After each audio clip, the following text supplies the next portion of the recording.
1 or 2 or like 8 or 9. I didn't have much use in between. Well, we'll bring it up because I did look at the record books, and there is a certain Paul Hembekides on top of the all-time walks leader still at Cedarville. So we'll have to get that nugget in here somewhere. But yeah, if I died tomorrow, it would be on my tombstone. Fantastic. Which is pretty sad. What a legacy. Well, that sounds good. Well, yeah, if it works for you, we'll just kind of go around and ask you some questions. I sent you a list. By the way, I guess we should introduce ourselves real fast. I'm Aaron. I'm the one that's been emailing you. Myself and Johnny, we're both in the Dayton, Ohio area. And then Josh is in Texas, in Dallas. And you're all 3 Cedarville kids? Yeah, we all graduated 19. So Josh and I were roommates all the way through, and we've known each other since like, I don't know, 6, 7, too 8 long or something. Too long. Far too long. So excellent. Well, I'm glad that you guys have the last vestiges of your friendship I'm experiencing. that's right. Exactly. All right.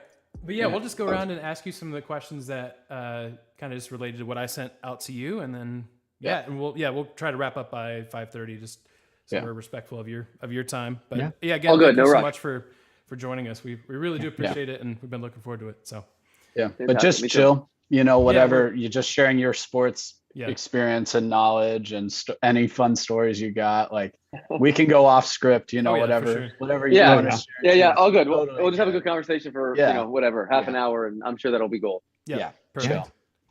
All right, well, I'll get us started, and we'll get right into it. Sweet. Ready to go? Sweet. Welcome to the Fifth and Goal podcast. My name is Aaron. I'm joined once again by my good friends Josh and Johnny. Guys, today we have a very special guest. We are joined by ESPN's Paul Hembekides. You might know him as Hembo. He's on ESPN's Get Up. He's on ESPN Radio's Greeny, and he makes a lot of appearances on Buster Olney's podcast, and he's here with us today. Hembo, thank you so much for joining us. We're so excited to have you on. It's a pleasure to be with you. The only thing I'm a little bit disappointed by is during that long introduction that you prepared, you neglected to mention the most important thing about me. Would you mind sharing that with the audience as well? Well, yeah, I think I know what you're alluding to because the three of us, the normal co-hosts, are all graduates of Cedarville. We graduated in 19, and we've known each other for a long time. But you also graduated from Cedarville and played baseball there. That's correct. And? Okay, I know where you're going with this. So right now, I did some research, not Hembo level research that you would do on one of your shows, but I did enough research to look at the Cedarville baseball record books and to see that your name is still on top. I believe 128 walks. That's still the most in Cedarville baseball history. So that's a pretty good mark you've got there. Yeah, I mean, I'm surprised that I've not already been inducted into the Hall of Athletic Honor. I mean, I could go without a statue, but I most definitely deserve a plaque outside the gymnasium. 128 walks is, it's comparable to Cal Ripken's consecutive game streak. It's comparable to Joe DiMaggio's hitting streak. Yep. It will obviously never be topped. It will remain a school record until the end of time. So if I were to die tomorrow, that would wind up on my tombstone, which I guess goes to show you what kind of extraordinary legacy I've left behind. Yes. I thought they were building the new athletic center after you, right? There you go. Yeah, that was the objective. Everyone's always very jealous of the job that I have. And all my buddies, I'm always very jealous of how much money they make working in business because I dropped out of business school. So I guess it's sort of a catch-22. That's great. Well, let's kind of start by talking about that. How did you end up at ESPN? What was that journey like? And you've been there now almost 10 years. So can you tell us a little bit about kind of your journey to ESPN? Yeah, sort of by chance, I ran into a recruiter from the Stats and Information Group when I was working at LaSalle University. It's in North Philadelphia, near where I grew up. I was just working in the SID office, and I kind of got lucky. I had an interview with the worldwide leader. They liked me enough to give me a job. So I started as an entry-level researcher in, what was that? I guess the summer of 2014. Not long after that, I joined Mike and Mike, which was at that time the morning radio show. And I've been with Mike Greenberg, Greeny, you probably know him as, ever since. I was the last researcher on that show. And I've been on Get Up, which is his morning TV show now, since the day that we launched in April of 2018, I think it was. So that's sort of my story in a nutshell. If you asked me to describe what I do every day, it would be the kind of thing that if you told me I could, when I was 15 years old, do, I would have, peed my pants, for lack of a better expression, because I didn't know such a job existed. I used to play fantasy baseball religiously. I used to wake up in the mornings and listen to Mike and Mike and read the Philadelphia Inquirer sports section cover to cover. That's what I did, probably like you guys grew up doing, to some varying degree. So I had no idea such a job existed where you could look up stats and they'd be used on TV. It's a pretty cool gig. I mean, I guess the objective or the goal was to be the Phillies shortstop. That was not despite the fact that I was a prolific walker, that was not an option that was presented to me. So I sort of settled for the next best option, and that was being an ESPN researcher and now an ESPN producer. Awesome. That's fantastic. I appreciate you just sharing a little bit about your story. I mean, Mike, as you kind of mentioned, has been kind of one of the staples for us growing up, just listening to him in the morning, whether on radio or, his TV show with Mike and Mike, and then Get Up, the last few years too has been awesome. And I always appreciate having the various personalities and stuff, but just maybe just talk a little bit about what it's like working with Mike. And then maybe if you have even a couple favorite like ESPN analysts or former athletes that you really enjoy working with on the show, maybe even somebody that you enjoy stumping with your trivia questions more than some of the others. Yeah, I mean, look, Greeny is a legend. He started at ESPN when I was like 10 years old, which I often remind him of. He does not appreciate that. And now I'm sitting, 6 feet from him when we do our radio show. So like, it's kind of surreal. It sort of just becomes your life. But I mean, I listened to thousands of hours of Mike and Mike. I never would have imagined I would have been involved in that show or this one in any sense. Greeny is as good at what he does as anybody is in our industry. He's the consummate professional. He has taught me an endless amount about work ethic, an endless amount about how to, siphon information and how to read what people are interested in. He always likes to say he's in the interesting business. And it's been a fascinating journey to sort of learn how the general public consumes sports, and nobody sort of feeds that better than he does. As far as Get Up itself, I would say, I mean, there are any number of people that I enjoy working with. So I'll obviously leave out practically everyone. As far as stumping people, Dan Graziano is the person with whom I have a very spirited trivia rivalry. As we stand today, he's up, 14-12 in our season series. He is on the show tomorrow, and so my objective is to hopefully make it a 1-point game. That's TBD. As far as feeding stats or conversing with, I mean, Dan Orlovsky is a person that became a star first and foremost on our show. I'm a huge fan of his work. He and I talk weekly, if not daily, especially during the season. Yeah. And he's someone that always amplifies my work on Twitter, on the show, any number of places. And that's something that I really appreciate, because when you do what I do, there are hundreds, if not thousands of people at ESPN that have the kind of job that I do.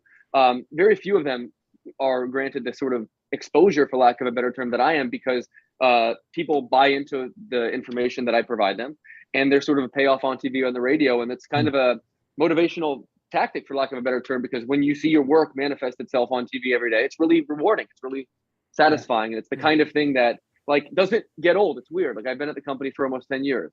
I remember the very beginning when like Hannah Storm on SportsCenter was reading a full screen copy that I wrote. Like, that's surreal. That's crazy. And then today on Get Up, when Robert Griffin III shouted me out because he used a stat that I provided him this morning, it was as cool as the first day. It's kind of a weird feeling. Kind of a weird thing, but it's a very satisfying thing. And it's nice that I work for a company and for shows that have people that appreciate and value what I do. And I think that's the kind of thing that sort of makes the world go round.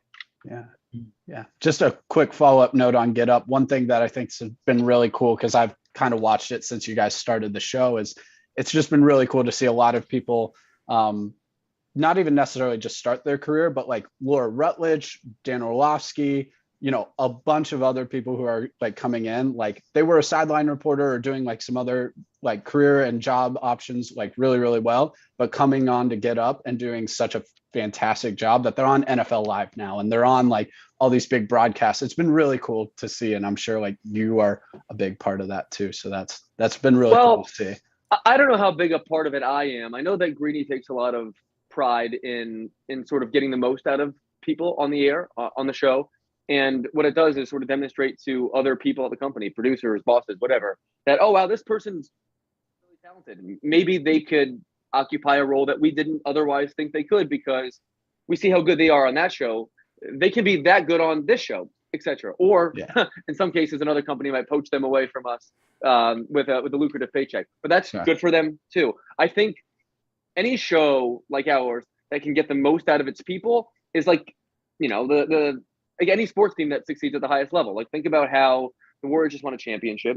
They don't have the most individually outstanding players in the history of basketball, but collectively, what they do is extraordinary. And I like to think that on Get Up, what we do collectively is as good a job at producing TV as any show on the network. One of the things that we've noticed as we've started putting out our own content, either through Twitter or most recently, we've gotten random hits on TikTok. We've found different sports fan bases will go off on us at different times for different reasons. And I'm curious what in your experience, 10 years doing this stuff, what's been the most vocal fan base that comes up? Yeah, so I don't actually have like a kind of answer to that question that you might want, but I do have, I think, an adequate answer that might even be more illustrative of what you're getting at here. So what I have found is that any number of NFL fan bases are very territorial with sort of a tribal rooting interest of their quarterback. So for example, if I were to put out a negative Lamar Jackson stat, a negative Baker Mayfield stat, and a negative Tua Tagovailoa stat, as if there are any other kind, what you'll find is there will be dozens, hundreds, thousands of troglodytes that will wind up in my mentions or in the mentions of whomever, stat I gave gave to, and they come to the defense of their player, their quarterback. I saw that firsthand as a Philadelphia fan with Carson Wentz, who was great in 2017, was, for lack of a better term, much less than great in all the subsequent years. And I'm putting it kindly, I'm not a big Carson Wentz fan, as my timeline might suggest. But like what happens is fan bases convince themselves that their quarterback is great, and any deviation from that kind of performance is either you're not seeing it right or this is someone else's fault. So we'll blame the play calling, we'll blame the offensive line, or we'll blame the bias of the network or the bias of the whatever. I would say that from my experience, far and away the most criticism that I receive for anything that I post or that I see that we post is like the passionate NFL fan whose quarterback is attacked justly or unjustly. And I think you could probably find an example in which almost any of the starting quarterbacks in the NFL, like there are endless examples of that happening too. And so that's not like a direct answer, because it's not like the Dolphins, or the Browns, or the Ravens, but like it's all of the above. And I think the same goes for most every team and fan base in the NFL. Yeah, that's fair. Yeah, we can kind of relate. We made a video about basically our concerns with what the Bears did in the draft, how we thought they should address the O-line, how they should address playmakers, and all these things. And we kind of had some clickbait where we're like, the Bears are ruining Justin Fields, and it's probably not that bad. But then all the Bears fans are at us, and like you guys would say the exact same thing. It's just because, like what you said, it's not someone in your territory saying it; it's someone on the outside projecting in. So I like how you put that. There's like a big brother complex that we have. Sure. So like obviously 99.9% of the people have never met Justin Fields in their lives, but because he's theirs, all of a sudden they feel like coming at his defense. The problem is, like, you should be able to attack the team's drafting strategy or a player's deficiency without it being a personal thing. Like you can have it both ways. Like you can be a great football player with flaws. You can be a great person that isn't perfect. Like we can have nuance here, right? Like, in my opinion, is that Justin Fields is going to get killed this year. He's going to take 60 sacks. Yep. Like if he's lucky, not more. I mean, if Justin Fields starts 17 games, I think he's got a real shot to take more sacks than any quarterback in the season in recorded history. That's on the list of options. He holds onto the football too long. And the Bears offensive line, I think PFF had them ranked 31st in the NFL at last check. So I wouldn't describe what you guys put out there as clickbait by any stretch of the imagination. What I always challenge myself to do is make it obvious that it's not personal. Make it obvious that it's objective. Mm-hmm. Make it obvious that it's based in fact. Make it obvious that it's based in educated observation. And so long as you do that, anyone who sort of comes at the defense of the aggrieved party in this case obviously is not operating in good faith. Yeah. And I'm a Bengals fan. I'm pretty used to watching my quarterback get killed from behind a bad offensive line. You can speak from experience. I can speak from experience. So shifting from the NFL to baseball, we mentioned it in the intro. You're frequently on Buster Olney's baseball podcast. You're a huge Philadelphia Phillies fan. And so one of the things that we've discussed kind of at length on our show is kind of just the state of the game of baseball, because you hear it all the time, right? You hear that baseball's dying. You hear that they need to market better. And in part, I think some of that's true. But I'm curious, from your perspective, where do you see the game of baseball going maybe in the next 5 years? What's your kind of takeaways, I guess, from that? Yeah, so I could spend hours and hours talking about this, and who knows, maybe we will. But I would say that fundamentally, baseball's soul, for lack of a better term, right now is kind of up for debate. Like, I think it's being sort of wrestled with, because you have like a collection of passionate baseball fans that have loved it their whole lives. We can call them the old school crowd, that want the game to be the way it was when they were a kid, because things were always better when you were younger. There is a collection of younger people who love the StatCast metrics on the broadcast, that love bat flips, that love the City Connect uniforms, whatever, right? And to me, like, the push and pull between those sides is a fundamentally good thing. There's no obvious reason to me why those conversations are bad for baseball. What's of more concern to me is the product on the field interesting? Is it fun? Is it entertaining? Like, baseball, Bill James is a legendary, baseball statistician, one of the best known people that does what I do and is sort of the godfather of my profession. He said something once that I just absolutely love. And he said, baseball is meant to be enjoyed. It serves no other purpose. And I feel like so often now we let stuff get in the way of that, right? I mean, that doesn't mean, we should determine the winner of a game in extra innings by a home run derby. But it does mean that we should be doing whatever we can to optimize baseball's enjoyment factor. And in my judgment, that means more balls in play. It means a faster paced game, sort of all the obvious stuff that Major League Baseball and its fans have made obvious. We need to go in this direction. So right now it's incumbent upon Rob Manfred and leadership in the Players Association to be able to put their disagreements aside and mutually come to agreements on ways that we can, like, objectively, obviously, make baseball a better game. The problem is, in the latest round of CBA negotiations, it was just so ugly that making up that much ground in that respect wasn't really possible. My hope is that over the next few years, we can come to a common ground on things like a pitch clock and things like service time manipulation and any number of other things that I think, everyone within, inside the Overton window can agree would make baseball better, so long as we can all agree to it, within reason. So that's a long-winded answer. I think baseball's, generally speaking, in a good position because its conception is perfect. Like, baseball fundamentally is the perfect game. It's beautiful. It's simple. It's complicated. It's nuanced. It's delicious in every conceivable way. But like sometimes, and I think now in some cases, it's easy to sort of sully it. Like, right, it's easy to not to ruin the game, because I don't think it will ever be ruined. But I think the game can be cheapened. And right now, I think we're sort of teetering on that being a possibility. So it's, in charge. It's in the responsibility of those in charge to get it right. The example I'll use across sports is, like, the NFL figured out a long time ago that more passing, more scoring was good for the game, more fantasy football interest, more exciting football games on TV, etc. The NBA figured out, I think, sort of through the Golden State Warriors, that this barrage of three-point shooting and all that comes with it makes for a more aesthetically pleasing game. Like, there's so much beauty in what the Golden State Warriors do. Right now, math, which is the driving forces behind both of those two things, has made baseball much less interesting and much less fun, because if you're going to go to a baseball game on any given day, you're probably going to see 6 or 7 different pitchers. The game's going to take 3 hours and 10 minutes.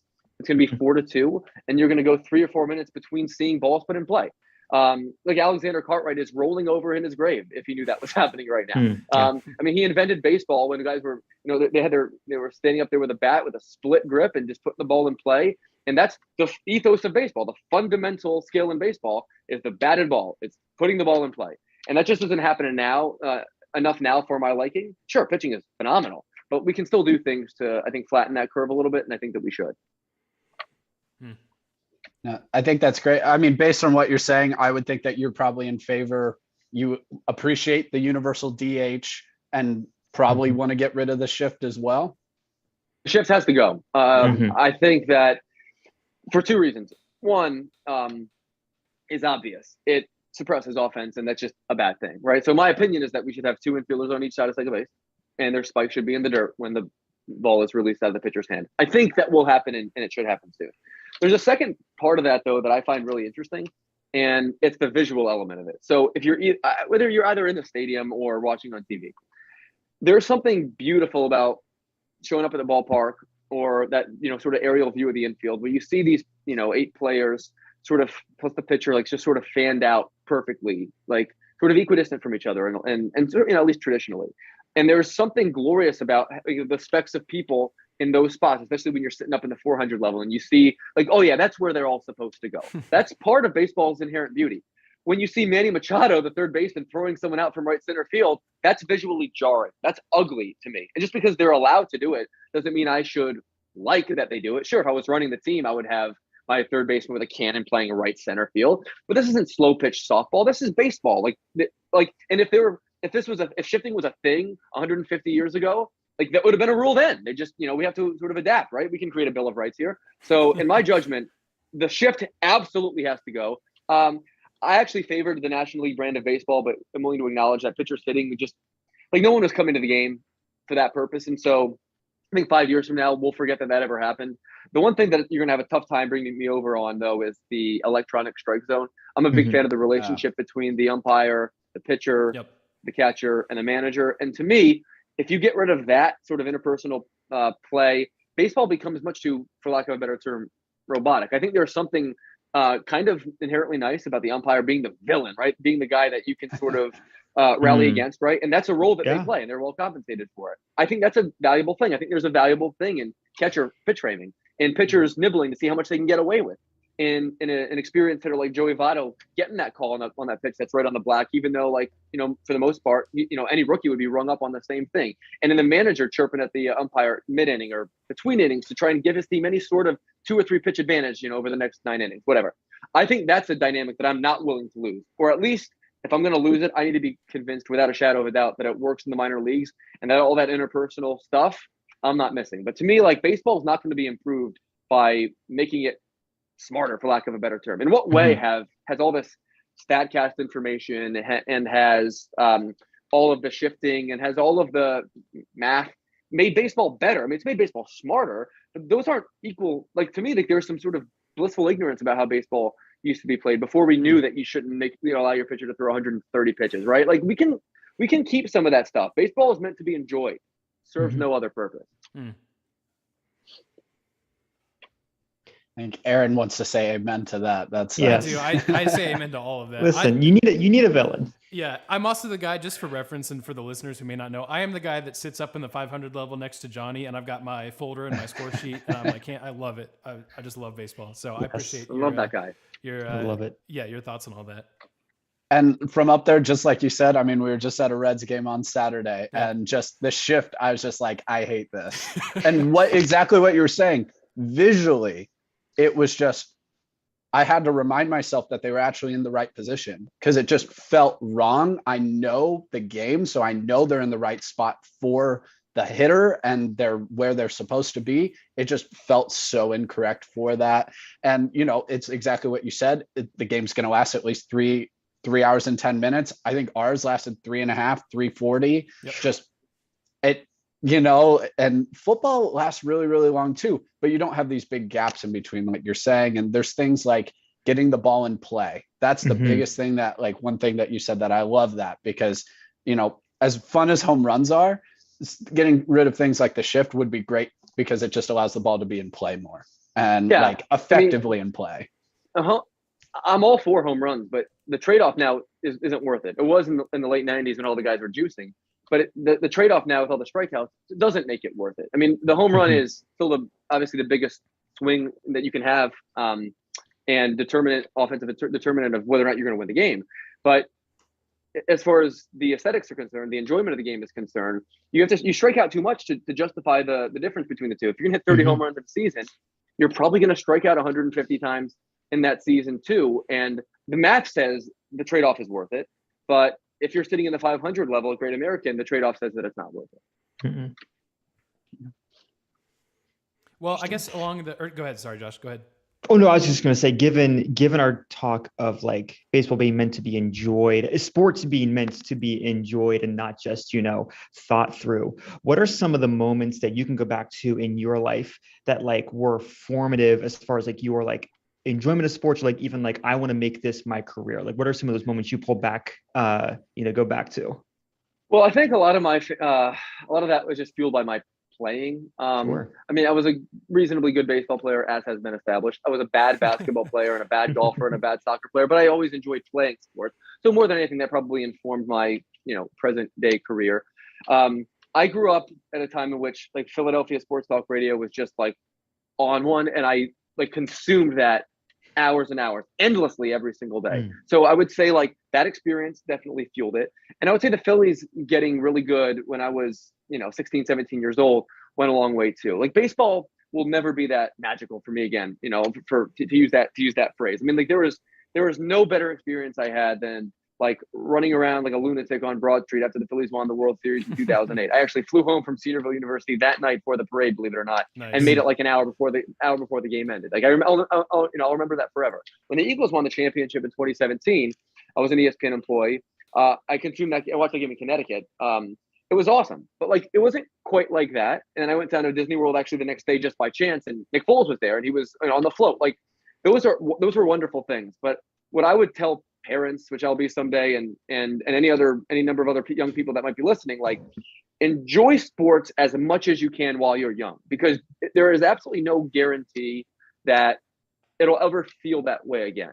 Like that's perhaps I wouldn't say deterioration as a fan, but I definitely don't consume sports the same way that I used to, is in part because of my job, right? It's also just because like it's not magical anymore. It's not mythical anymore. It's in part because I have so much, I have like a database of knowledge now and an endless supply of information, right? So like I'm not like, you watch the game with a more critical eye, through a more critical lens, but like you also evolve throughout your life, and your tastes might, I used to like punk rock music more than anything else in the world. Now I only listen to it on the Peloton, right?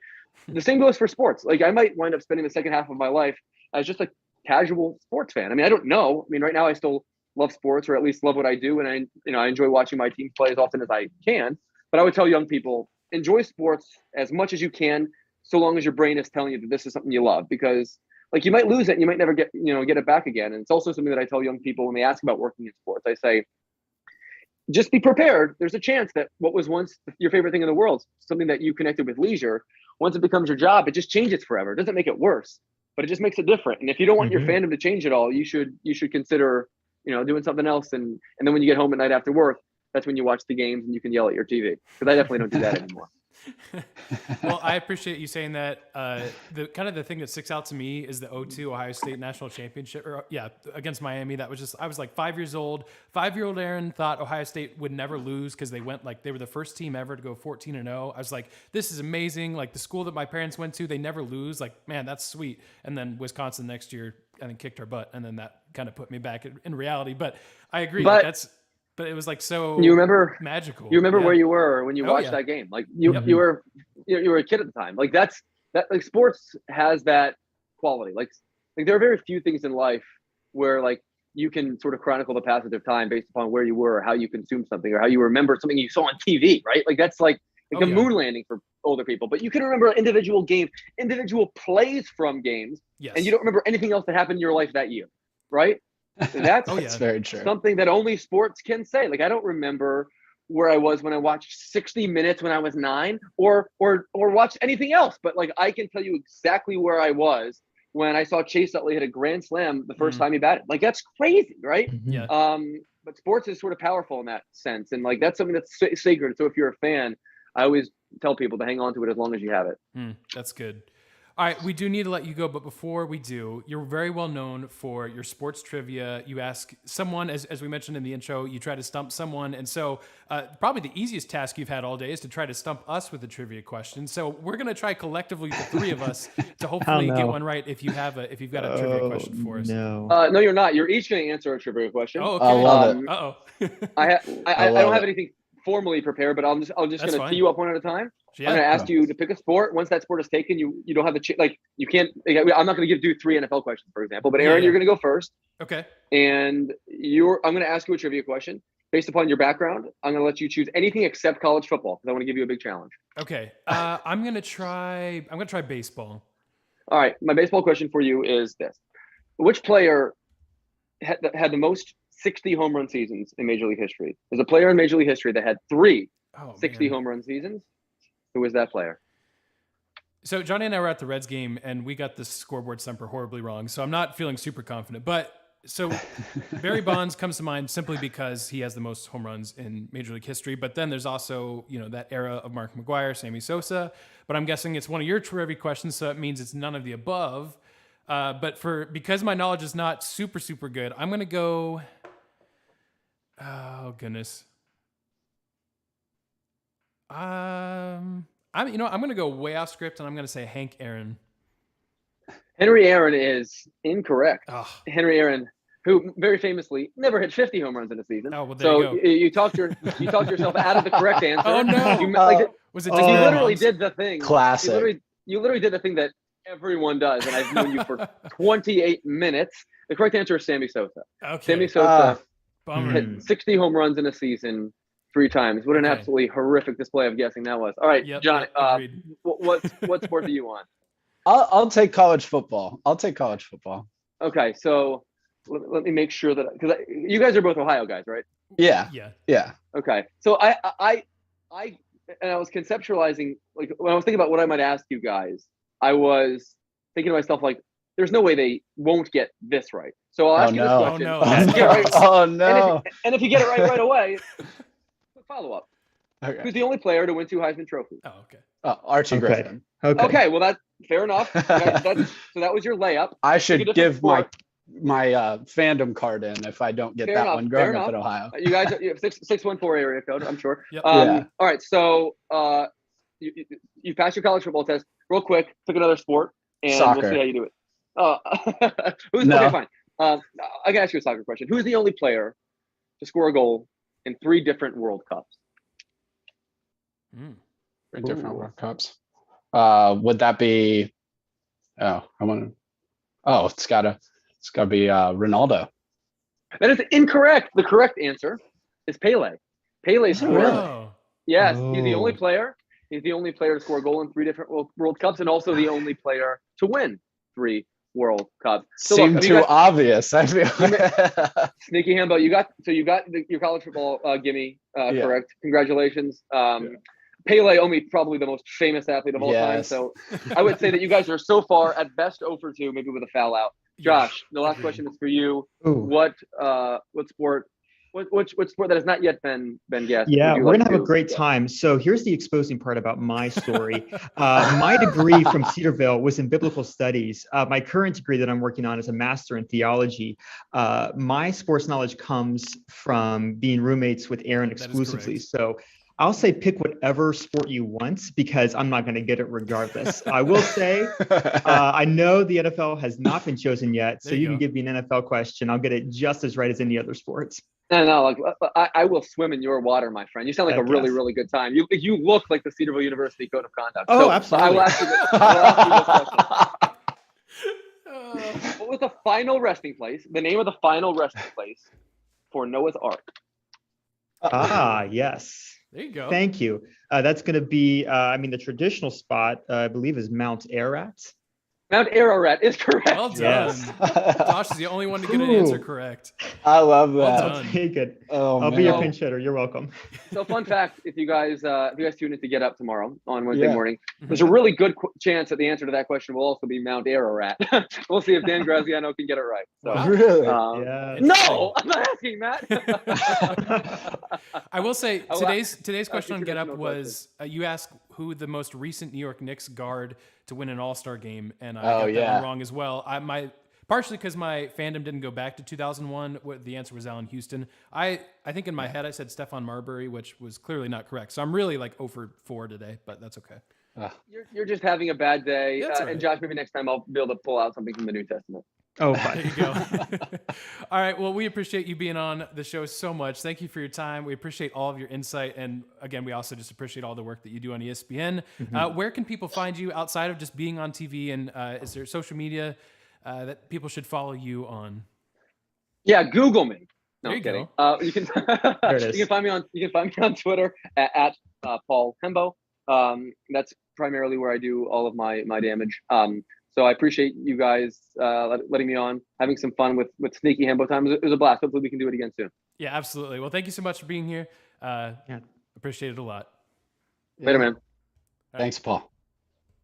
Sweet. That'll wrap up that. Yeah, again, for real, thank you so much. That was an absolute blast. So it's a lot of fun. Thanks for doing that. Yeah, man. What's the name of that place? The coffee shop there. They still call it Renova. Yeah, they do. I believe it's still Renova. Yeah. Yep. They've changed the one in town like 5 different times, but the one in the Hive is now Stingers. It's the worst. Have you guys ever? If there's anyone listening on YouTube, by the way, that likes, yes, the Hive is better. Do you guys do you ever eat cologne? Oh no. We lost our Zoom. I wasn't even looking. The time ended. That's awkward. His answer was, do we eat at Colonials? And the answer is yes. David says Stingers is bad. That's awkward. Anyways, let me see if I can log back into this. I don't know if it'll let me. We'll try. That's kind of awkward.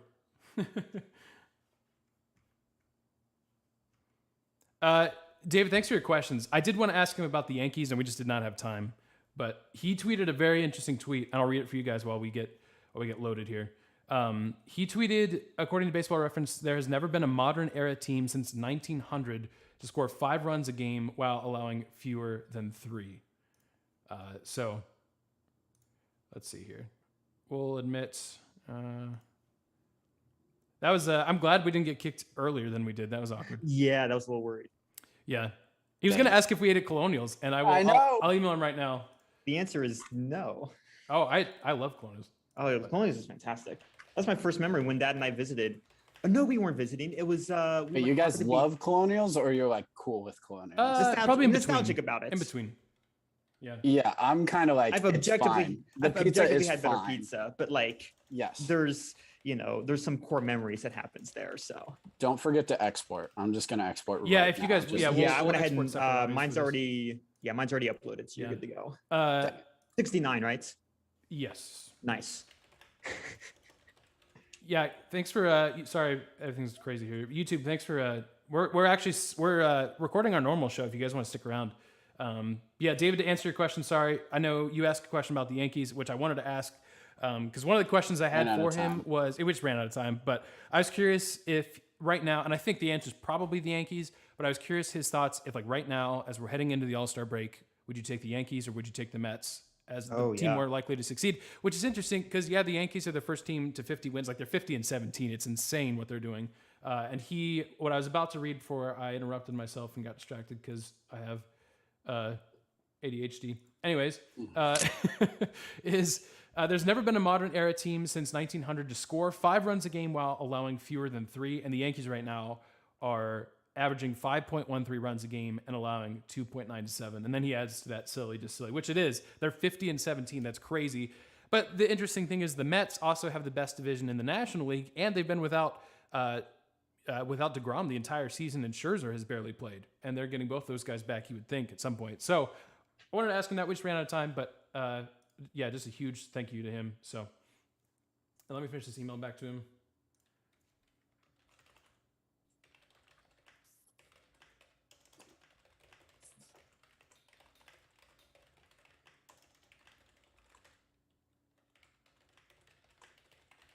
Yeah. If anything else, just to know that we didn't just end it. Yeah. At least on my end, it popped up that like the free meeting the meeting time had expired. I don't know about you guys. I don't think. Yeah, I was getting a countdown, but sometimes it happens and then you it's happened before, but then I'll get another notification saying, oh, you have unlimited time or something like that. Cause you'll usually enter something in, but I thought it normally asked if you wanted to extend it. Yeah, which I would have definitely said yes, but that's okay. I'm glad we made it through everything we needed. We got through everything. So yeah. David says cousin Vinny's supremacy. We can debate that. No, boy. Cousin Vinny's is better because $5 Tuesdays. That's why. Yeah, there you go. Colonials is better pizza, but not on Tuesdays. So Colonials is better pizza 6 days of the week. There you go. Guys, you guys okay with jumping over to Discord since that works let's better for me? Discord. Okay. I'll see you guys. And we won't have to get kicked out in 30 minutes. We're good. We're done with. We're done with episode 69. Yes. Now we're recording episode 68. That's good with you guys. Okay, I'll hop on over there. Okay, sounds good. Thanks, guys. Bye. All right. Yeah, but thanks for being here, guys. And obviously, you're welcome to stick around. And if you guys have questions, like David, if you got questions or anyone else that's hanging out on YouTube, again, we do appreciate you guys. Hopefully, you guys enjoyed that interview. That was amazing. Clearly, he's very, very, very intelligent, and yeah, just really good at what he does. So that was something truly special to have him on. So yeah, thanks for being here for that, guys. And now we're recording our normal episode. So yeah, any questions you guys have or anything you guys want to talk about, we're happy to discuss. Because that's kind of the whole point of this show. So currently we kind of have scheduled, we're just going to touch on the NBA Finals. We'll cover the first 3 games of the Stanley Cup. We've got, what else do we have going on? I need to pull up those show notes. Oh, yeah. Oh, gosh, I got to figure out what I'm following. I don't know why I panic. I have Kyrie Irving. That's what we're going to talk about. We're going to talk about Kyrie Irving. Yeah. David says, "Oh, dude, you don't want to hear my Yankee loudmouth this season. I've been reposting every Aaron Judge home run this season, as you should, man. The Yankees have been so good, 50-17. That's so good." All right, hold on. I found a thing. Not only did I find a following thing, and we can do a real one if we still want to do like what was it, Wimbledon or whatever Johnny said. Yeah, that's my goodness. Throw that in there. Do you want Gloucester's greasy pole competition? Didn't that already happen, or is it happening? June 24th, this weekend, or in a few days. Lord Almighty. So I'll see if there's a list of competitors that we can pick. If not, I'll just talk about it. Sounds good. I think they laid it down the past 2 years. Gloucester greasy pole. Josh, honestly, Hembo's comment about you just killed me. That was the best thing ever. I am Cedarville University. That's amazing. As soon as I talk, Josh, I'll cut that specifically section just for you, and if you want to post it on your social medias, you can. That was the best roast ever. Oh man, I fantastic. just want to be really intentional with you. Oh man, Aaron, dang it! I was hoping you wouldn't be picking the same. I mean, that's what I think is going to happen. That's what I think should happen. But I think that should happen, but there's reports of Banchero too. Yeah. So it's very wide open. Holmgren, of course. Yeah. Yeah, you wouldn't be super surprised. Like, I have my mock, but I do not feel good about it whatsoever. But nobody feels good about their mock. Yeah. So I'll post it. By the way, I'm going to post that tomorrow. Just FYI. Sweet. Let me. So yeah, those listening, we'll have a mock draft for you guys tomorrow, and we'll probably throw it on Twitter too. We can see how wrong we are on Thursday, and by we I mean Johnny, but I'll take credit or blame, whatever. Thanks for doing that though. It looks sweet. That'll be good to post. Yeah. Sweet. Alrighty. Well, should we record? Yeah, my CPU's running a little hot. I'm gonna see if I can. I don't, because this isn't my laptop. I don't have my normal. I normally have like checks and things on mine to keep my heats down, because Macs are notoriously prone to overheating. 1 second. Yep, all good. Nick's getting that number 4 pick.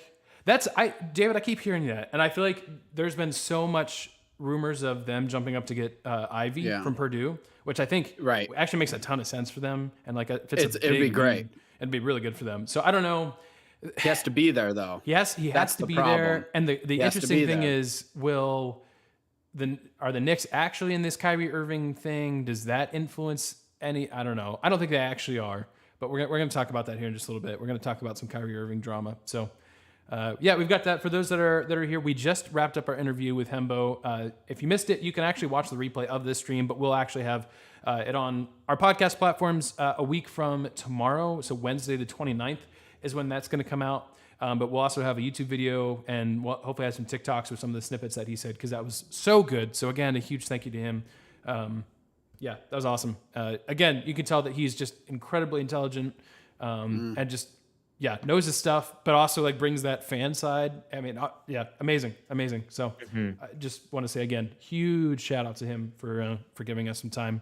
That was super fun. I enjoyed that a bunch. Oh yeah. So, all right. Search language. I think it's cool. It's cooling down a little bit. I downloaded a new. I downloaded my app real quick, so I'm gonna. Okay, cool. I'm setting all my parameters just because someone is being very kind, letting me borrow their laptop. I'm maximum temp. David says I'm used to the pain. Yes. Yeah, what part pain would that be, David? I've lost track. I think and then sensor-based value. Let's start that. All right, cool. And hey, don't make that noise. All right, I am good. Okay, sweet. I will Beautiful. start recording and we'll do it all over again. Yes, sir. Ready. Sounds good. Welcome to the Fifth and Goal podcast. My name is Aaron. I'm joined once again by my good friends Josh and Johnny. Guys, we are back for another episode, a little sneak peek for the listeners.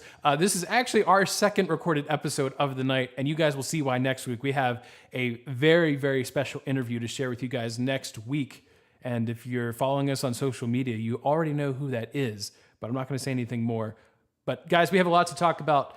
On this episode 68, the NBA Finals have concluded. The NHL Stanley Cup Finals are in progress. We've got Wimbledon. We've got guys trying to climb up a greasy pole. We've got a little bit of everything today. But first, Josh, what's going on, man? How was your week? My week has been good. We down here in Dallas, Texas, obviously have nothing really to look forward to in the postseason. And so for me, I mean, have we? Nah. We had our runs. I guess you could go to a Rangers game if you wanted to, but no, it's been a good time. I'm gonna do this again. Yep. I have, because in reality, the non-fun parts, the stuff that's not radio friendly, I've just been knocking out 400 Greek words because I mean, you can make that radio friendly. Language. That's what your week's been like. We could make that. Yes. My week has been great. For those of you who don't know, though, I feel like most of you do, I'm currently working on my master's degree of theology down here in Dallas. Part of that is I have to learn some lovely languages, not languages that people speak, mind you, the dead languages that no one speaks anymore. So that includes biblical ancient Greek. So that means that this past week for me has been filled with memorizing just about 400 vocabulary words, not all at once, but over the past 4 weeks. So basically all at once. Basically all at once. So I've had a great time. You can ask me questions about Greek, and at this point my brain is so fried I wouldn't be able to give you an answer. Yeah. But if I was in the right frame of mind, I'd be able to give you what's that one Kelly quote from The Office? I'd be able to say blah, blah, blah, blah, blah, blah, giving you the exact right answer. That's where I'm at right now. All right. Well, that's understandable. Johnny, what's up, man? How's your week? It's a good week whenever you can get to a ballpark, so I can't complain. Yeah. We both had the chance to get to a Reds game, of course. They lost, and I say of course because, Johnny, we've brought this up before, but I think you owe the people the latest and the worst of your record going to the Reds. So I've been going to the Reds since I was a little kid. My record currently when attending a Reds game is 3-22. Oh my gosh. And we continue to drop. The winning percentage is only getting worse. I promise to you, if you're a Reds fan listening to this, I will not let Johnny go to a playoff game.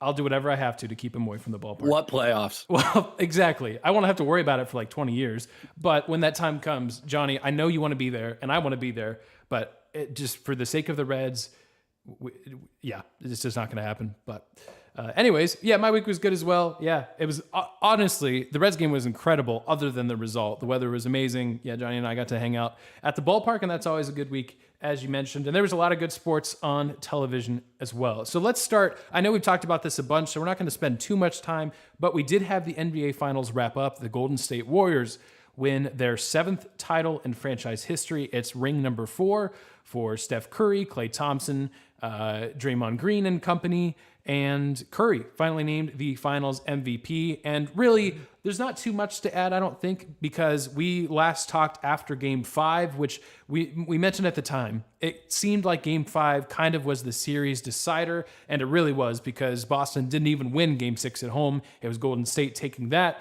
and it was, unfortunately, Jason Tatum kind of no-showing again in Game 6, and kind of just more of the same, unfortunately for him. But I don't know. Not that we're trying to beat a dead horse, because we've said what we probably need to on Jason Tatum, but do you guys think that he was nursing a shoulder injury? Do you guys think that had anything to do with it, or was it just more of what we've been talking about? Always comes out after the finals. And I'm not saying that it's not hurting, but everyone's banged up by the time the finals come around. You've been playing for 8 months. Everybody's hurt. Everybody's a little dinged up. You got to find ways to get to the free throw line. You have to find ways to make plays for your teammate. You got to find ways to get that extra rebound, to save that one pass, to get that extra steal. The Warriors did that, and the Celtics didn't. Very simply put, the Warriors are a more complete team, perhaps a little healthier team, but they're a more complete team overall, and at the same time, they're veterans. They knew what it took. They knew what it took. You never saw the Warriors get flustered, really, in this series. As wild as you see Draymond, that's Draymond. That's really not the Warriors getting flustered. And the rest of the team just allows him to do his thing, which allows them to keep their cool. And they were fantastic. I reiterate everything I said last week about Jason Tatum. I just don't know if he has that, for better lack of terms, he has that dog in him to just go take victory in those games, to go steal it from them. Steph has that. LeBron has that. Kawhi has that. There's a bunch of players. I mean, Luka, I think Trae Young has that, like young guys that we're talking about. Like, those guys have it. I don't know. I really don't know if Jason has that. I hope he does. I hope he develops it. It is possible for him to. Right now, he doesn't. The Celtics are missing a few pieces probably still. But the biggest thing, I think, is just growing in maturity and experience as a team, more than even adding another star player or something. I feel like they're close with what they have already. They need that maturity level as a team. And that kind of brings up clearly have. And that kind of brings up the question, who do you guys think has, I shouldn't say that. Who do you guys think, which team is more likely to get back to the NBA Finals? The Warriors or the Celtics? Warriors. Easy, Warriors. I agree. Because I agree for assuming health. Assuming health, yes. And that even kind of then, what I was saying. but I think they could, I mean, not that it's a guarantee, but when you see, like, again, no one player is unneeded on that team, but you could see no one player at the same time needed to go off. We talked about how Luka sometimes needed to make those desperation plays. Jason Tatum kind of felt like he was having to make those plays at times too. And Klay Thompson never needed to absolutely go nuts. Steph Curry never needed to absolutely go nuts. This team was mature enough, and again, has that been their attitude enough, kind of reminding me at times of even like the Spurs from, I guess it would be about a decade ago almost, where there was this, you didn't have to have the most dynamic, one guy to be your franchise guy out there. You just had a very well-coached, deep team full of guys who knew what was required of them and when they would need to step up at any given time. And so, like, even with injuries, I could see more likely Warriors going back. Yeah, I agree. And there's two main reasons. One is, I think at this point, the East is definitely stronger than the West. And truly, I think you have to probably go, 20, 25 years back in time for that to be true. I mean, let's face it. We've said this. A healthy Chris Middleton, I truly believe the Bucks beat the Celtics. And I don't think that's even that much of a stretch. the East is tough. Miami's going to be there. Philly, for as much as it was kind of a failure down the stretch for them, Philly's going to be right there in the mix, especially if they are able to sign James Harden. The Nets, that's an interesting story. We'll talk about that later in the show. But if Kevin Durant and Kyrie Irving still stick around and they're on the same team, it's still a team to watch. Here's the other thing, guys. The Golden State Warriors have Jonathan Kuminga. They've got Moses Moody. They've got James Wiseman.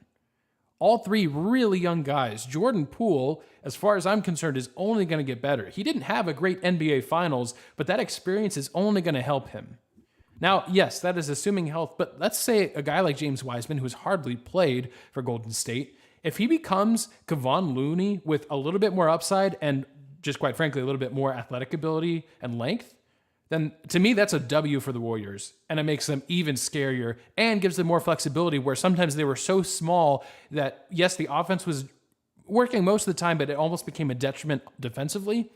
If you have a guy like Wiseman that you can plug in, that weakness is now no longer there. So for a variety of reasons, I agree, guys. I think it's the Golden State Warriors, and I fully expect them to be back next year.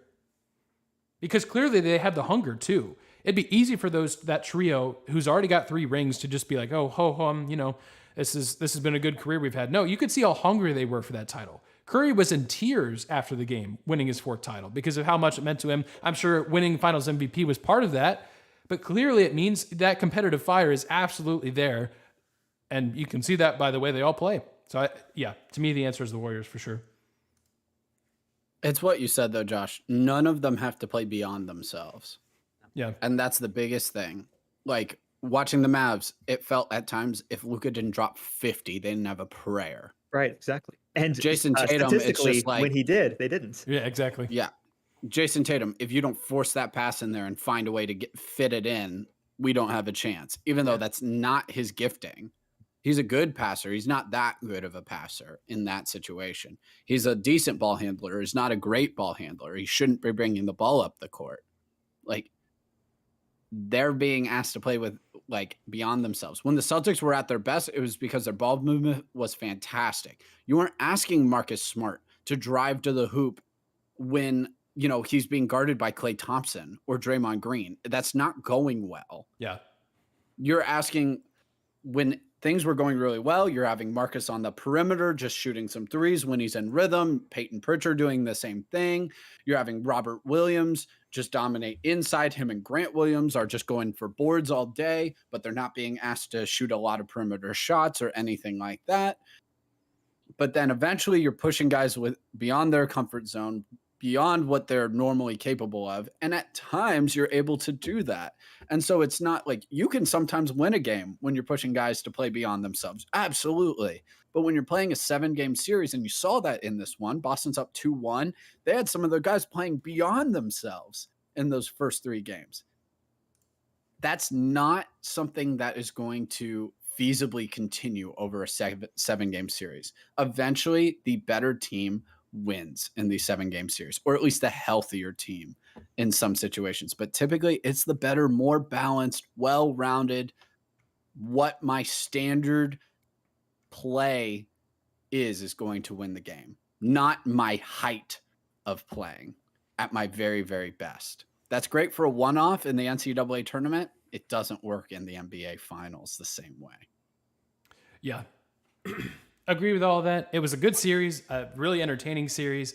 And we'll kind of keep rolling with the NBA. If you're a really big basketball fan, it doesn't really go away. We have the NBA draft on Thursday. If you're interested in that kind of thing, Johnny has prepared a mock draft that will be probably live on our social media by the time this episode comes out. So check that out.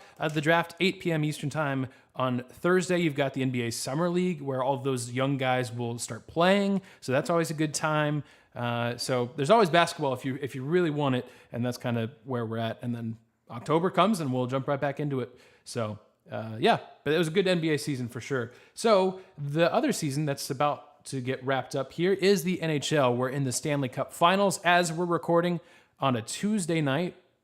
The Colorado Avalanche lead 2-1. We've had 3 games played, and guys, they've been really weird in the sense that game 1 was a 4-3 overtime win by the Colorado Avalanche. They scored less than 2 minutes into overtime.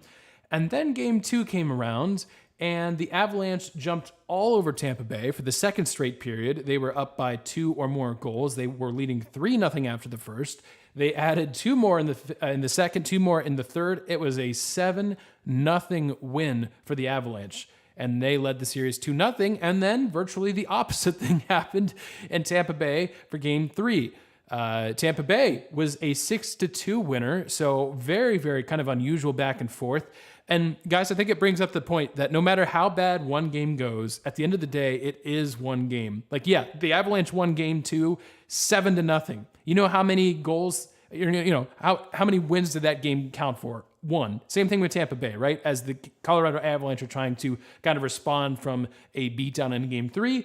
At the end of the day, it's 2-1. And even though some of those have been blowouts, they only count for 1 win.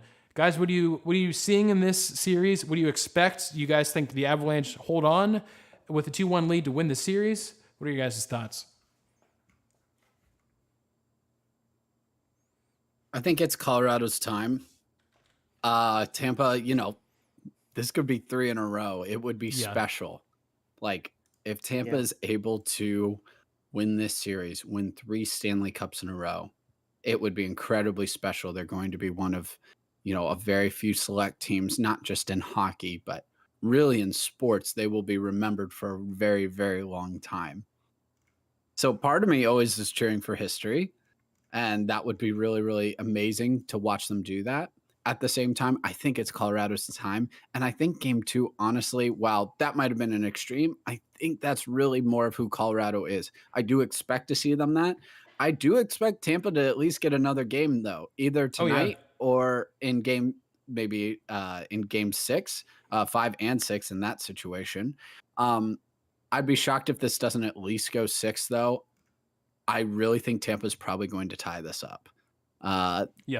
Home ice really seems to be a big deal here. Comfort zone. You also have to remember how far they're traveling for all of these games as well. You're traveling from Tampa all the way out to Denver. It's a very, very long. It's a comfort thing even. We always go into X's and O's for everything. Some things it's as simple as being at home and being with your fellow fan. Like, you got your fans there. You have your family there probably. Not that they aren't there necessarily on the road, but it's comfort. It's comfort. And for a goalkeeper, you just need that. Goalkeepers are temperamental, man. They're just like pitchers. So you just want them to be in their very best mood. You want them to be, not thinking too much, not thinking too little. There's just such a crazy balance there with goalkeepers. You never want them too high or too low, just playing hockey. And so, credit to Tampa, really. I mean, that just, you know what? If they hadn't won the last 2 Stanley Cups, they probably would have melted.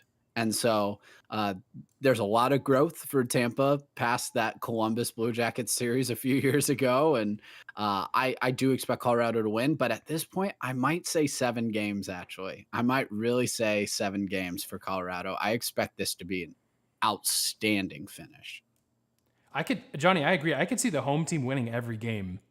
Yeah. And I know partially that's just the way these games have gone because the home team right now has a plus 12 goal differential. Like, it's crazy. And even in Game 1, it was an overtime game, but the Avalanche jumped out to a 3-1 lead in the first. Like, there was a very real possibility that could have become just a blowout. So they're energized, they're ready. Yeah. Josh, if you had to give a prediction, what do you think? I know we gave way back when we gave our NHL Stanley Cup predictions, and we've mostly been wrong, but I've been wrong. Yeah, at this point, I don't know. The Stars are going to come back and be like, "Oh yeah, do some like that Airbud thing." Was like, "Well, technically, a dog can't not play." But no, man. At this point, also, again, I'm going to be arbitrary and capricious. Okay.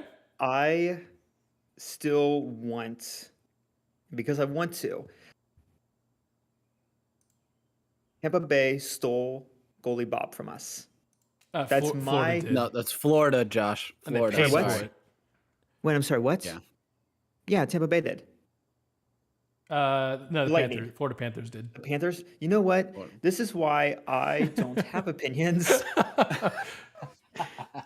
Hey, but fun fact. How about this? The last goalie to beat the Tampa Bay Lightning in a playoff series was goalie Bob. Yeah. Okay. How about this? I'm going to do a new take. Watch this take. Watch me pivot. I don't know. I kind of like this take. So I'm going to be arbitrary and capricious as I normally am on this show, as I give my views on this. Yes. A team in Florida stole goalie Bob from the Blue Jackets. That is true. And therefore, every single team that comes out of Florida that is hockey related, regardless of what city they're in, is dead to me. Okay. And so Colorado, by sheer my willpower, is going to continue this good work that they are doing. Sounds good.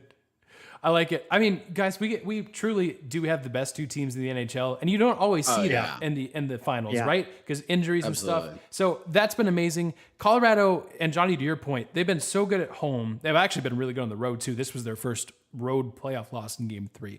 But this team is so fast, and when you get that energy from the fans, it's incredible. Like Nathan McKinnon is like, I don't even know how he does it. He is so fast. But finally, Tampa Bay almost gave Colorado a taste of their own medicine, and it was the usual suspects for Tampa Bay. Steven Stamkos finally got on the board. He was right in the middle where he's supposed to be. There was, I believe, twice as many shots for the Lightning in Game 3 that they saw in Game 2. 6 times as many scoring chances in Game 3 versus Game 2.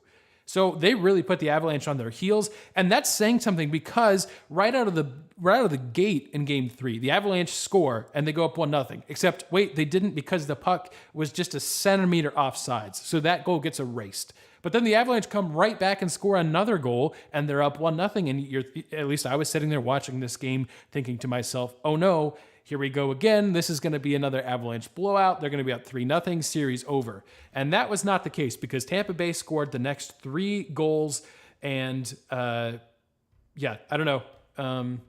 It never looked back. They found a way to get on the power play, which was good. They mostly kept the Avalanche out off the power play, because the Avalanche's power play has just been deadly. So it was a good game. And I'm excited we have a series, because the Stanley Cup Finals is so good.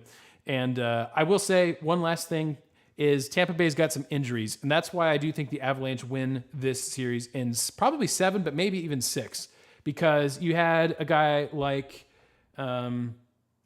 let's see. Yeah, you had a guy like Kucherov go down with kind of an awkward-looking injury. He's a key piece on that first line for Tampa Bay. Braden Point was already not playing in Game 3. They've got some veterans behind him that are trying to fill that gap. But if Kucherov is out for the rest of this series, then that's really going to hamper this Tampa Bay Lightning team. So I do think it's possible for Avalanche to win this in 6 or 7. That's kind of the takeaways I've got, at least on this Stanley Cup playoff final. So we'll see. We'll see what happens. We'll keep you guys updated. Again, Game 4 is ahead of us on Wednesday night, so it could be the night of this podcast that you are hearing it. That made sense. Okay, guys, we love our fair share of drama, and the NBA is the constant supplier of said drama. And who's more dramatic than Kyrie Irving? And that's what we're talking about, because reports came out yesterday. The Nets and Kyrie Irving are kind of working through his contract. So here's how I understand it, guys. Kyrie Irving has until June 29th to pick up his player option. Now, his player option is worth like around $35 million, so it is a good chunk of change. You could argue that Kyrie Irving will probably not find that amount of money on a different team. At least that's the way I see it. We can talk about it. But that's the deal. So Kyrie Irving has until June 29th. But the question is, does Kyrie Irving want to play on the Nets? And that's what no one seems to know. Because he can opt into his player option, he could be traded. Technically, he could be traded right now, or he can just leave his player option. He can say no, and he will become a free agent. But naturally, this is sparking all of the usual Kyrie Irving drama, because you've had the Nets, who have a whopping total of 1 playoff series win in the last 3 years, with this pairing of Kevin Durant, Kyrie Irving, and James Harden at points that has clearly just not worked. So in all of that, what do you guys think? Because the Lakers and the Knicks, their names were thrown out there as potential trade options. That makes 0 sense to me for either team, but I'm curious what you guys think about this whole Kyrie Irving drama situation. Like, I don't understand how do I say this? Kyrie lives in his own little world. And let me preface this with, Kyrie, I am grateful for everything you did to bring a championship to Cleveland. Thank you for I that will one. forever be grateful, eternally grateful for that. But dude, what are you talking about? Listen, like his talent clearly is worth an extension, a max 4 or 5 year extension, no trade clause, everything. He's worth all the guaranteed money on talent alone on the court. Absolutely. That's undeniable. He has the best handles in the game. He's an excellent shooter. He works well with Kevin Durant. Like the fit for those two is outstanding. Here's the problem. They never play together. Kyrie is on paid time. He's on PTO whenever he wants. He doesn't have to schedule it 2 weeks in advance. There is no approval process. He does whatever he wants, whenever he wants, and he thinks he should always be able to do so. Now, there's, if that's how you want to operate in your life with your career, awesome. But that means the team is not going to give you guarantees. They're going to want minimums on amount of games you play to get paid. They're going to want, the ability to opt out after each year in your contract. You are going to have to surrender some things in negotiation for the team to allow this. Brooklyn has operated in good faith with Kyrie. They have catered to every need. And this just kind of shows catering to superstars, they just want more and more. It does not always work. And so I feel like Kyrie honestly owes them that contract and those offerings of playing a minimum amount of games, of allowing them to opt out at least a few times in the contract. But what I'm reading is Kyrie is wanting, basically the treatment of Kevin. Yeah. And that's just he's not providing the same level of commitment that he's asking Brooklyn for. And Brooklyn, to be quite honest, has shown. So it's very interesting. Part of me thinks Brooklyn would be happy to see him go. But I don't know if anybody's going to provide Brooklyn what they need to be a title contender with Kevin to make that trade worthwhile. So we're at a sticking point here, really, with Brooklyn and Kyrie. I don't think either party really knows what's going to happen next or what they even really want. I think about the way things have ended in every stop of Kyrie's career. Yes, he wins that title in Cleveland, but the breakup with LeBron and Kyrie at the end was bad. And not necessarily, maybe on LeBron's part, but Kyrie was the one that was vocal about it. Kyrie goes to Boston. He actually takes a microphone, goes out on the court and says, Boston, basically, I'm paraphrasing, but says, Boston, I love you guys. I'm definitely staying here. And then he definitely went and left for Brooklyn. Alice % did not. Yeah. Now we're kind of in a similar situation. And yes, based on his contracts and stuff, it's not like he's not allowed to leave. Like clearly he can just decide to become a free agent. But if you're a team like the Knicks or the Lakers who have tons of expectations, especially the Lakers, and I'm sure getting Kyrie probably means somehow getting rid of Russell Westbrook, which yes, I do think that's probably an upgrade, but it's not just going to be Russell Westbrook. Like you're going to have to give up probably some key pieces. I don't even know what draft picks the Lakers have to give up. Probably hardly at all, considering the trades they've had to make for Anthony Davis and for Russell Westbrook. So I don't know. I think there's a shorter list of teams that might actually want Kyrie than Kyrie thinks, and especially the Lakers and Knicks. I know they should probably say that they're interested. Yeah, at least take a look, because you're right. The talent, if he does somehow play, more than 50 games, is probably worth it. But that has not happened, and you're going to have some opt-outs in the contract, like you were saying, Johnny. That's going to have to be a key piece. Yeah. And both of those teams are, don't ever underestimate, though, Aaron, desperation. True. Both of those teams are desperate. You didn't hear the Golden State Warriors asking about Kyrie. You didn't hear Boston or Milwaukee asking about Kyrie, or Phoenix or Memphis or any of these. Miami, Miami could use a point guard. Yeah. You don't hear these teams coming and asking. Dallas could use a running mate for Luka. They're not asking. The Knicks and Lakers are desperate. They're stuck. The Lakers are stuck with Russell Westbrook, and they have no way out. This could be a lifeline. They have no way out. The Knicks need to sell tickets, and they can't find a point. Aaron, we talked with, Hembo about the Knicks not having an all-star point guard for forever, for eternity. even if they're not the best team competing for titles, the Knicks would love to have Kyrie for 5 years. That would be fantastic for them. Johnny, here's the thing, though. Neither team can afford Kyrie in free agency. That's why they're entering their name now, because if they're going to get Kyrie, it has to be through a trade. Josh, you're shaking your head. Right.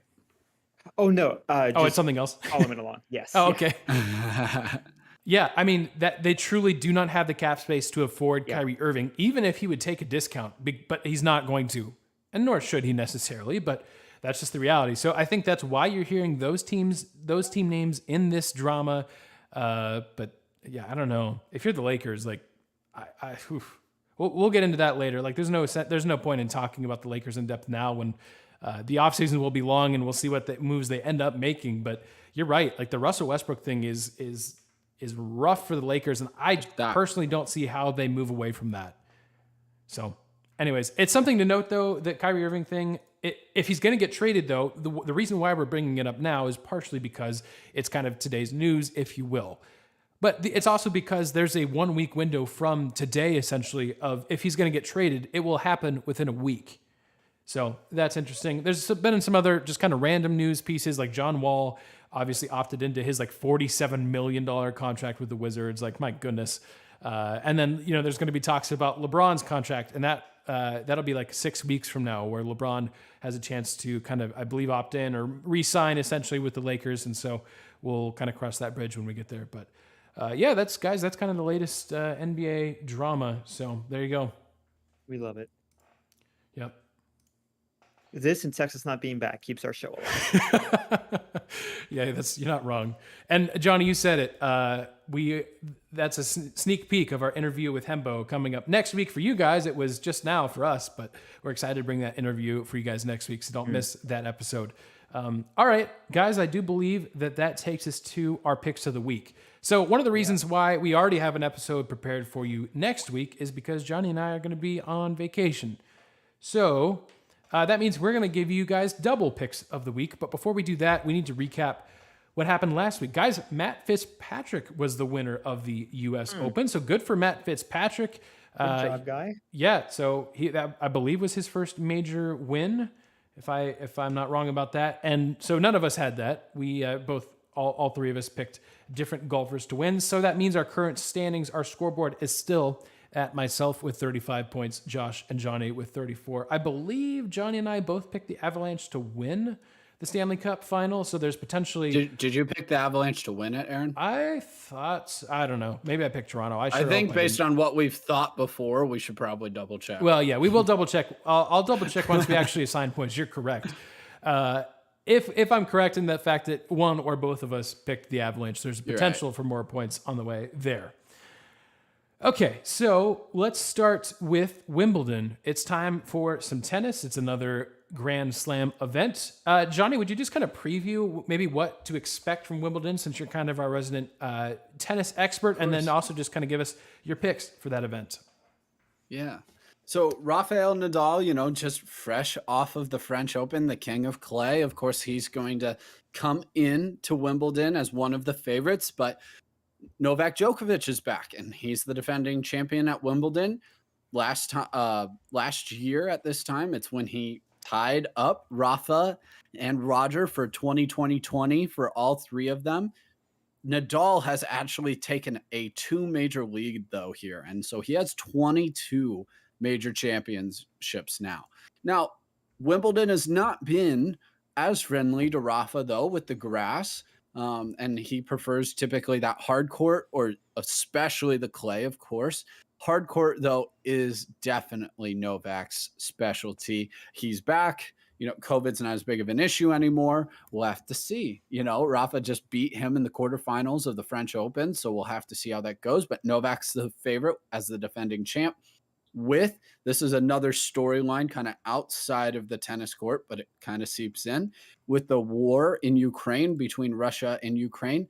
The WTP has removed or suspended all Russian and Belarusian players from being able to compete in Wimbledon.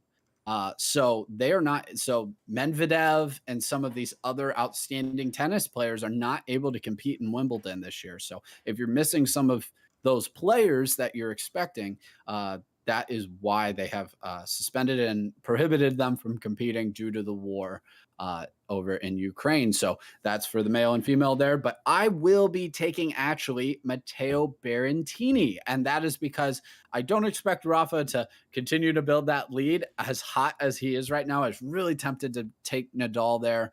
But I'm looking for an outside shot here. Novak just hasn't been right for the last year. I think COVID has really thrown him for a loop. It's been hard for him to get back into the rhythm. I could be wrong and should just take the obvious pick here, but I'm going to go in Berrettini. It's time for some of these young guys to start poaching and stealing a few of these majors. So I'm going to go with an outside shot here with him. And then I'm going to go with Coco Gauff. She made it to the French Open final. Do I actually think she'll win? Probably not. Josh is going to pick the favorite here from Poland, and she's been outstanding, the world number one, Swiatek, I think. Sorry if I pronounced your name wrong. I always struggle with that one. But I'm going to have some patriotism, pick Coco. I mean, she's been phenomenal and just been improving every single major she's been at. Hard not to cheer for, of course, as an American as well, watching the French Open. So the championship won't be over for another couple weeks. So just tune in. We got qualifying right now, and then we'll have some fantastic Wimbledon matchups as we go. Of course, during the morning and early afternoon, if you just want to catch some of the early rounds before July 10th. Yep, absolutely. It'll be good. I do try to tune into Wimbledon, so that's always a good time. I'm kind of going the favorites as well. I am going Rafael Nadal. Again, as I've mentioned, he is my favorite kind of those three guys. So I got to go with Nadal, again, fresh off that French Open.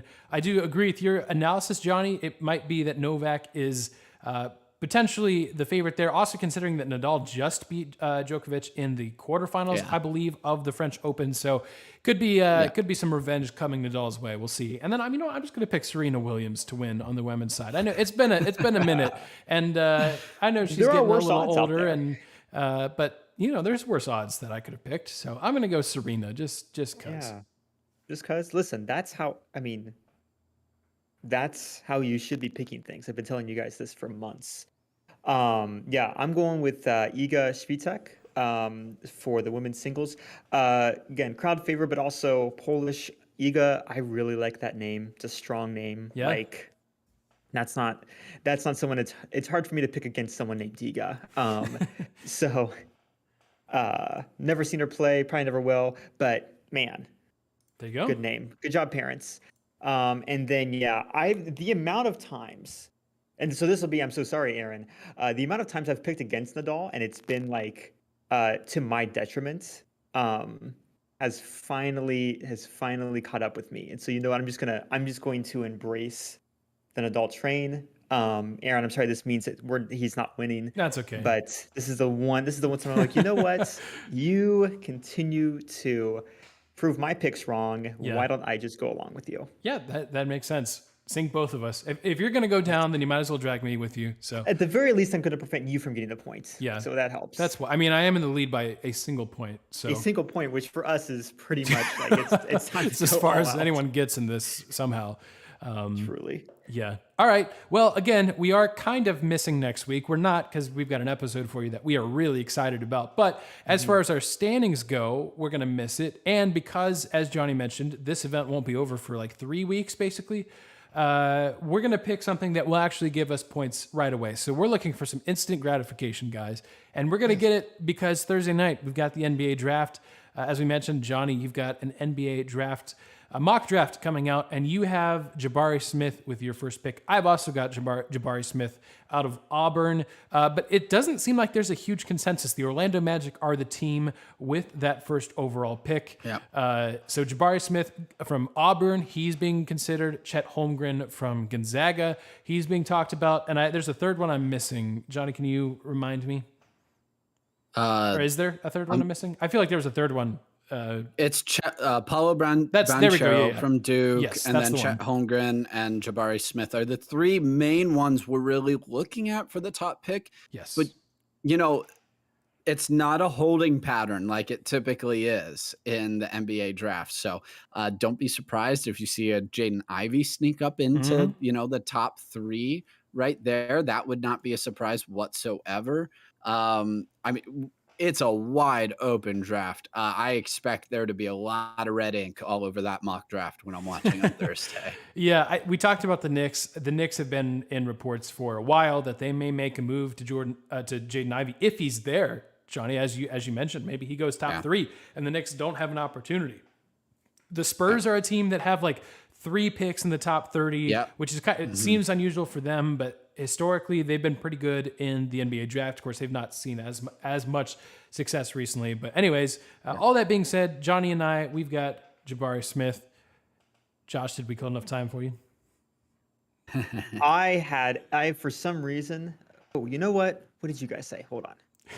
This is Chet a great Holmgren or Paulo Banchero, probably, Josh. Yeah, if you're going to go different. I was going with Chet. I was going to say I had picked everything else, and for some reason I had missed that we were going to pick NBA draft, and I'm like, so I've been Googling frantically. No, you're good. So yes, gotcha. And, honestly, it's hard to go against a guy again like Chet. Yes. Again, fantastic name. You don't really see Chet's like.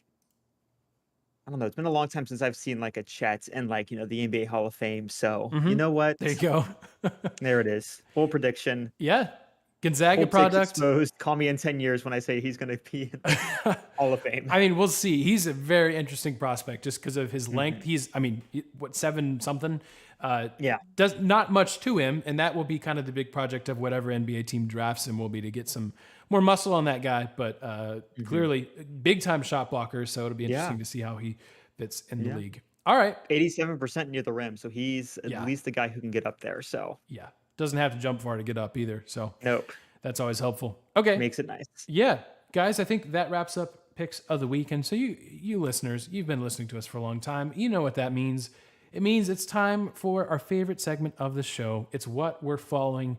And, look, if you're not a Pirates fan, that being the Pittsburgh Pirates of Major League Baseball, usually I would not encourage you to watch the Pittsburgh Pirates because as a Reds fan, I know how painful that can be. We're in the same division, and thank you, Pirates, for usually being the only team worse than us. Why would you want to be sad every year? Yeah, exactly. Always. But there's a little... It's like the 70s. Exactly. But Josh, there's a glimmer of hope. And that glimmer of hope is the Pittsburgh Pirates' new shortstop, O'Neal Cruz. Guys, this is a guy who just crushes the ball. At one point in the minor leagues, he hit a ball, I think it registered like 130 miles an hour off the bat. It was, I want to say, the fastest recorded hit from a left-hander other than some guy named Shohei Ohtani. And there was videos floating around on Twitter that kind of blew up, kind of went viral, of him just like smashing home runs and then slamming his bat on the ground. Like clearly this guy was ticked off that he was still in the minors. Last night, the Pirates called up O'Neal Cruz, shortstop. One of the first balls that he fields at shortstop, they're playing the Cubs. Wilson Contreras hits a tough play for Cruz. He picks it up, slings it over to first, gets Contreras by about half a step. And oh, by the way, he threw that ball at 96.7 miles an hour from the shortstop position. That's crazy fast. I mean, what a cannon this guy has. He also hit a ball, I believe, like 110 miles an hour off the bat. Had like 4 RBI in his debut. The Pittsburgh Pirates had their most runs of the season against the Chicago Cubs, which, if you've been following the Cubs recently, that seems to be a common trend. I think even the three of us would find a way to score on the Cubs. But anyways, the point is, O'Neal Cruz, guys, he's here. And he's here to stay. And I'm excited about it because he's a dynamic player. And I say here to stay. I don't know if he'll stay in the majors the whole time, but he's playing for the Pirates. Who else are they going to put there? So he's going to make a great player, a great Tampa Bay Ray. He'll be a fantastic Tampa Bay Ray. No, but I can't wait. I agree with you, Johnny. The premise is that they just trade him all away, but he's so good that like people know who he is. Well, I say that people knew who Garrett Cole was. That's a dumb comment, but yeah, you're right. So Tampa Bay, get excited. 2025 is going to be your year with O'Neal Cruz playing short. So anyways, but I'm just saying, if you want to watch a guy that's capable of a highlight at any moment, all of a sudden, the Pirates might be that team. So there you go. Well, I'm going to shift to golf, actually, in a big, shocking turn of events. Live Golf got their latest edition, which is Brooks Koepka. So if you've been following this whole Live Golf shift here. We've talked about it a little bit on the podcast. Taking Brooks Koepka, he's left the PGA Tour, didn't wait for them to suspend him, just said, I'm out, I'm gone. He's going to get a major payday as well as all of these guys are.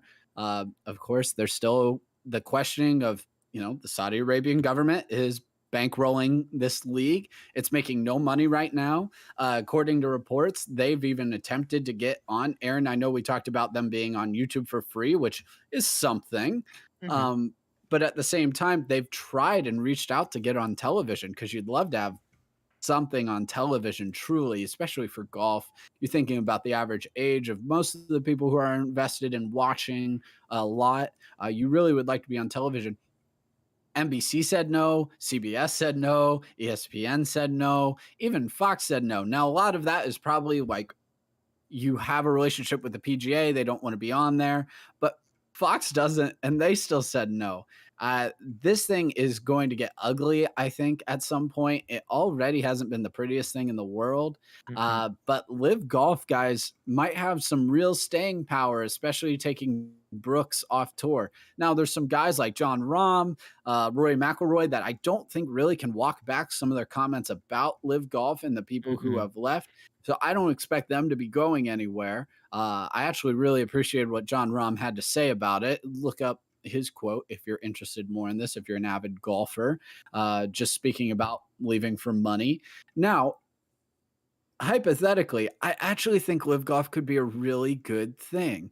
And this is why I think it could be a good thing. I think it could be a good thing because it could push the PGA Tour to move and innovate and change and make the sport better, not just for the players, but for the fans. And so just a preview on a potential article that I'll be publishing in the next couple of weeks. It's just about professional sports leagues and if they might all be better off having some rivals and competition when it comes to just having various organizations throughout the world and throughout even their own country and their sporting systems to push innovation, to break up some monopolies and have that competitive spirit, not just on the field, but even just innovating and making the sport as best as it could. So if you guys have some specifics that you're like, man, I really wish the NBA would have, a different competitor league, because I'd love to see the league do this instead. Hit me up. Let me know. Live Golf, though, doesn't look like it's going anywhere anytime soon, as long as the Saudi government is willing to take some losses on some revenue on the early years. Yes. Johnny, a couple points. Number one, yes, you've got an article coming out. It's basically kind of going to be your second article because you already put an article about college football. You realigned all the conferences, which is always a fun discussion. So if that's your thing, then check out fifthandgoalsports.com. That's where you can find Johnny's articles, and we're going to have more coming. And we may even try to make it into like a Monday kind of thing where there's a new article every Monday. So we don't have a name for it. So if you have a good name for it, then also hit us up because we're open to suggestions, I think. So that's the first thing. The second thing is a real quick sub. What I'm following is Ohio State's recruiting. Just today, they signed 5-star Carnell Tate and 5-star Brandon Innes, both wide receivers. So we have Brian Hartline to thank for that as Ohio State fans. He's absolutely killing it. Ohio State is now a consensus number one in the 2023 recruiting rankings. So that's pretty amazing. Go Bucks. Josh, to you. I'll take us away from the States for a second. I know you just did with Liv, but I'm going to take us away from the States, but closer than you, to the lovely city of, and I'm going to mispronounce it, even though being mostly British, I should be able to just have this in my blood. I would say Gloucester. Is it Gloucester? Because of course it would be. Anyway, this coming weekends, if you don't have anything to do at around, what would it be our time? Just about 10:45 a.m. This coming Friday. I don't. You're right. Neither do I, because the city of Gloucester, or Gloucester. It's Gloucester. Or Gloucester. British people, this is why we left, just so you know. So we don't have to, so we can be done. Don't have to bother with this. Gosh. And you'll find that out. You'll find out more of why we left when you come. What Josh is actually following is just the pronunciation of what Gloucester. I'm trying to do is, that's right. I'm sure probably, yeah, please do. And then, thank you. Trying to pull back from my Top Gear memory if they ever announced it on the show. What did he say? But anyway, this coming weekend is St. Peter's Fiesta. It is Gloucester? Gloucester? There's no. Say it like you're a fisherman on the English Channel, Josh. Gloucester. Like, I don't know. I'm gonna be. But they're actually going to be celebrating. I don't know. It's all in just slurring all the letters together until it's something that's barely recognizable. But they're on the sea, so they're going to celebrate a combination of the city's history of fishing and faith. It is a citywide party, and it culminates in what they like to call the Greasy Pole Contest. And this is as simple as it sounds. They have a large telephone pole that they set out horizontally off of a dock, a pier, whatever it is, and local men and women just kind of head out best they can to see if they can grab a flag that's at the other end. If they fail, and they will, there's a 20-foot drop into the sea beneath them, and it's all great fun. Eventually, someone does get it, and they become the town hero for a year. So if I could access their betting odds, because I know there are betting odds for this, yes. I just cannot access them. That would have been a picker for the week. Yeah. But since I cannot get those, since I am in fact in the US, I will do this research for you next year. But if you have nothing to do, I don't know if it's going to be I'm sure someone's going to be YouTube or Facebook living it. Yeah, exactly. If you're not doing anything, it's at 4:45 p.m. local time. So think there's 6 hours ahead of Central Time. So think 10:30, 11:30, depending on where you're living. So go at it. Go watch some guys walk across a greasy pole and remember why we fought for our independence. We didn't cover it. We should have. A few weeks ago, a different region, I believe it was more north, maybe even a bit in like Scotland, had their annual cheese roll. Oh, yes. And the one that's like down the side of a mountain, basically? That's Scotland, yeah. That's where they just throw a big hunk of cheese, just a big wheel of cheese down a really steep, rocky terrain. And everyone goes, well, I'm going to run after it. They immediately fall. And it's literally so many people tumbling down a hill to get a piece of cheese. And had I kept my British calendar synced up like I normally should, we would have been able to talk about that, but we weren't able to. But just know that if you want fun random sports, that you don't have to worry about like hurting your own country's pride, just head over to the UK. They got all the fun stuff. Yeah. Well, Josh, I was going to ask you, and this is a personal question, because what is more noble? Winning the greased pole competition or winning the Battle of the Joshes? Here's the thing with the Battle of the Joshes. And I don't know if we've talked about this on air, but I have a little bit of like, and then there was all the regional fights and obviously culminated in Lincoln, Nebraska, because that's the best place for Joshes to gather. And maybe we've talked about this on air, as if this is live. Thank you, YouTube, for watching live. That's right.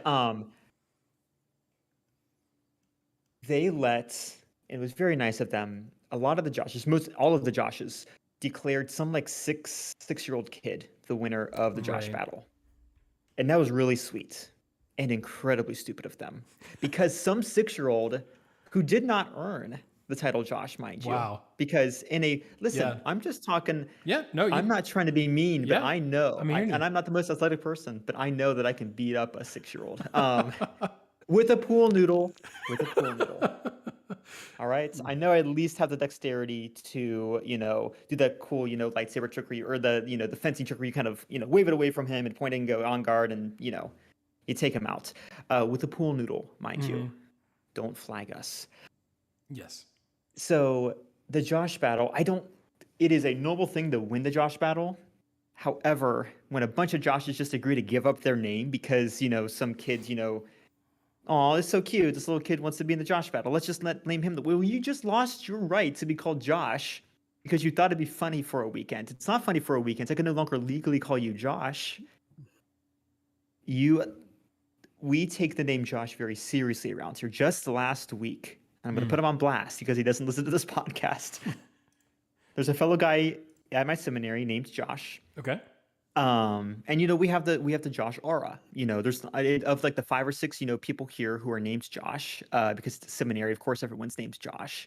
Mm-hmm. We can all recognize fellow Joshes. We give off a vibe that we just pick up. It's like, oh yeah, this is a Josh type of guy, and oh he is, yeah, his name's Josh. Perfect. Well, there's a guy here also who looks kind of similar to me, not quite similar to me, but similar style glasses, a little bit of a short beard, whatever. Well, he mistaked this guy for me last week. This Josh failed to recognize a fellow Josh, and in fact misidentified another non-Josh. And so we're actually debating all the other Joshes right now. We're debating on whether or not he can even keep his name. So the nobility of winning the Josh battle, like, it goes deep. Just know that I have an issue with the current format of how Josh battles are formatted, and during the next union meeting, we will be discussing it. Okay, the Josh Union. The Josh Union. Sounds good. All right. Well, very good. I do think that wraps up this episode. So just want to say thank you for listening. And again, I know we've been teasing it throughout the episode, but we are super excited to bring you guys a special interview with ESPN's Paul Hembekides. He goes by Hembo. You might have seen him on ESPN's Get Up or ESPN Radio's Greeny or Buster Olney's podcast. He's kind of all over the place on ESPN. We had the chance to sit down and talk with him, and it was an absolute blast. So we're very excited for you guys to hear that next week. So make sure you follow us on whatever your favorite podcast platform is so you don't miss that episode. That one will be out, as usual, on a Wednesday. That will be out Wednesday, June 29th. And make sure you check out our YouTube channel and our TikTok and all the usual places too. We're going to have even more content for you there, including Johnny's articles, his mock drafts. We're actually, if you're on Instagram, you know that we've been voting on whether any of the City Connect Major League Baseball jerseys are a W or an L. So that's been a lot of fun. There's been both of those handed out so far. So yeah, if you enjoy this podcast, let us know, leave us a review. We'd appreciate it. And we will talk to you guys kind of next week. Have a good one.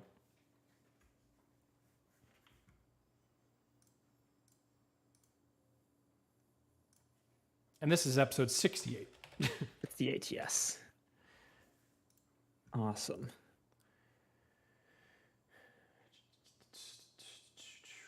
All right. YouTube, thanks for hanging out with us today. Appreciate all the comments and stuff. Hope you guys are doing well. And if you're not subscribed already, hit that subscribe button. It's free and helps us out a bunch. I'd appreciate that a lot. And we'll see you guys kind of just throughout the week because we'll have some content coming your way, and including the interview kind of in an edited format from what you saw if you're watching this right now or if you watch the replay. We appreciate it. So anyways, YouTube, thanks for hanging with us.